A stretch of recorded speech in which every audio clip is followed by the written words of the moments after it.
de Ouattara là, la nourriture qu'ils mangent là, les gars mettent quelque chose dedans, de sorte que les gars, ils puissent casser la pipe. Vous voyez, ils veulent les neutraliser là. Donc c'était quotidien, les gens mangeaient n'importe quoi, de sorte que leur santé se détériore et puis les gars passent de vie à trépas pour qu'on ne parle même plus d'eux. On va dire, ah, il est mort en prison, il était malade. Voilà, donc c'était un truc comme ça. Et comme lui, c'est un gars qui est beaucoup spirituel, il priait beaucoup. Et donc ça avait des effets sur lui, mais ce n'était pas des effets aussi violents. Donc il a pu rester dans cet état-là jusqu'à ce que son état soit carrément, soit vraiment dégradé, à telle enseigne qu'il avait du pu dans l'estomac, à cause de ce que les gens lui avaient donné à manger. Une infection, une chose digestive pas possible, et chronique. C'est dans ça qu'avec les menaces de ce que les gens leur ont fait, et puis en plus, les gens pensent qu'Abéi c'est un BT. Abéi c'est pas un BT, Abéi c'est un Baoulé. C'est le petit-fils de Kona Bani. C'est pas un BT. Abéi, là, les gens pensent que c'est BT, parce qu'Abéi en BT, ça veut dire ma chérie. Donc les gens pensent que c'est un BT, c'est pas un BT, c'est un Baoulé de Yamsokro. Il est de la famille de choses, c'est le petit-fils de choses Kona Bani. C'est l'enfant à la sœur de Kona Bani. Donc c'est comme ça que, avec les menaces, ils ont fait venir un médecin pour l'ausculter. Et ils ont vu que Abéi, sa vie ne tenait qu'à un fil. Le médecin même qui devait l'opérer là, il a dit qu'il ne l'opérait pas parce qu'il y avait 30% de chances de réussite et 70% d'échec pour que Abéi crève.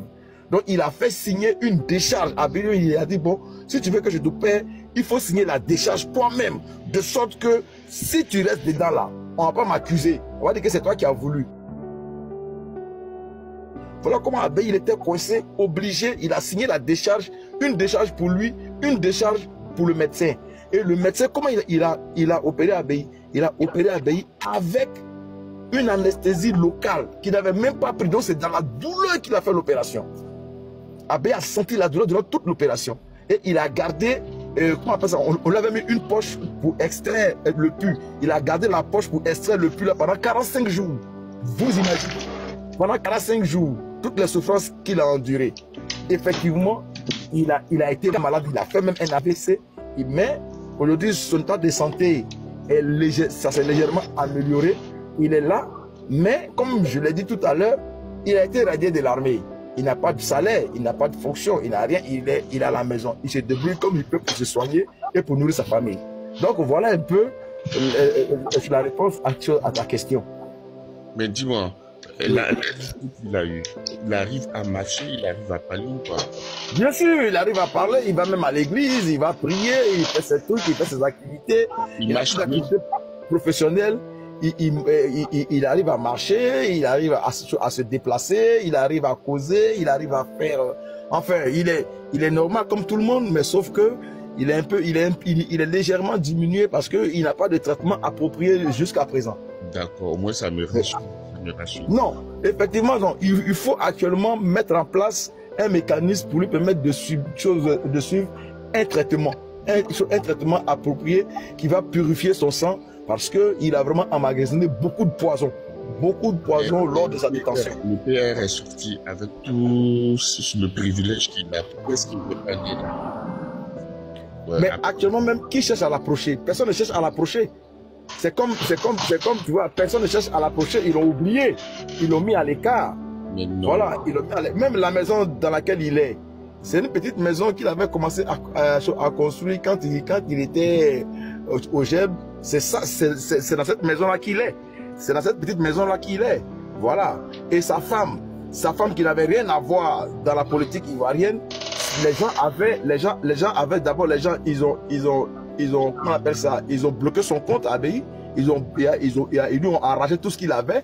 Ils ont bloqué son compte. Il n'a aucune source de revenu. Il n'a rien. Il n'a même pas d'argent parce que son compte a été bloqué. Et là encore, sa femme qui est civile, qui travaillait au lycée municipal d'Atekoubé, qui était professeur de français, elle avait été suspendue. Elle a été suspendue des effectifs. Vous voyez, ils l'ont réintégré quand? Ils l'ont réintégré. Il n'y a même pas longtemps qu'ils l'ont réintégré, en 2021 là. C'est là qu'ils l'ont réintégré dans les effectifs de la fonction publique. Et là, elle a dit quoi? Avec toutes ces années que j'ai passées sans enseigner, j'ai perdu des notions de l'enseignement, donc je veux être chose dans l'administration. Donc elle est dans l'administration au sein du truc là, ça va qu'elle se débrouille. Elle n'a rien à voir avec l'armée, elle n'a rien à voir avec le truc des militaires ni de Gbagbo. Mais ils l'ont suspendu, la femme d'Abbaye. Ils l'ont suspendu, elle était sans salaire. Elle était sans salaire et ils n'ont pas fait de rappel quand ils l'ont réintégré. Ils n'ont fait aucun rappel. Hein. Elle est restée avec son petit salaire là. C'est tout. Merci, donc, tu as vu que, voilà.